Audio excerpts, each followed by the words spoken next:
Mais c'est là où moi j'amène aussi quelque chose qui au départ on trouve que c'est une idée assez exceptionnelle et qui m'inquiète, c'est la place du crément dans la région.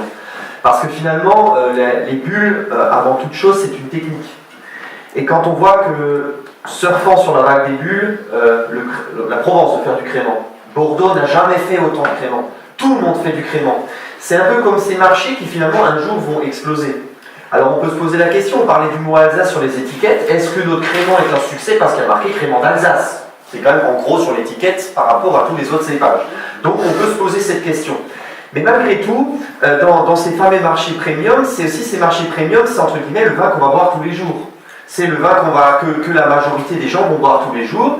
Et le dimanche, quand ils ont envie de boire un bon vin, vont monter dans la gamme. Et finalement, c'est peut-être ça aussi, c'est que nous on a un cépage qui est exceptionnel, mais qui va dans le crément, qui s'appelle le pinot blanc.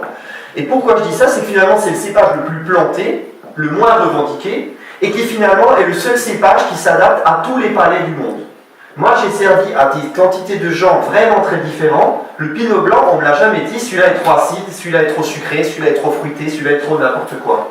Et finalement, on a peut-être, avec le développement du crément, qui peut être aussi une approche intéressante, qu'il ne faut pas rejeter totalement, mais qui quand même, 27% du vignoble, si demain le crément, ça s'effondre, il n'y a plus de vignoble, il faut quand même le dire. À un moment donné, je dis, le pinot blanc, c'est quand même le vin qu'on peut boire à n'importe quel moment de la journée, avec n'importe quelle cuisine, à l'anglo-saxonne, parce qu'on oublie quand même que quand vous regardez tous des séries américaines, il n'y a jamais une bouteille de vin à table, mais quand ils préparent à manger ou quand ils reçoivent des amis l'après-midi. Alors que nous, on a l'habitude de boire le vin à table. Donc déjà, rien que dans cette diversification de consommation, il y a un problème. Et donc, même moi qui adore le Riesling, un Riesling à 5h l'après-midi, quand j'ai un copain qui passe à la maison, c'est dur. Je le dis, c'est dur parce qu'on n'est pas dans une phase de repas, on n'est pas dans une phase d'acidité, on cherche quelque chose de facile d'accès.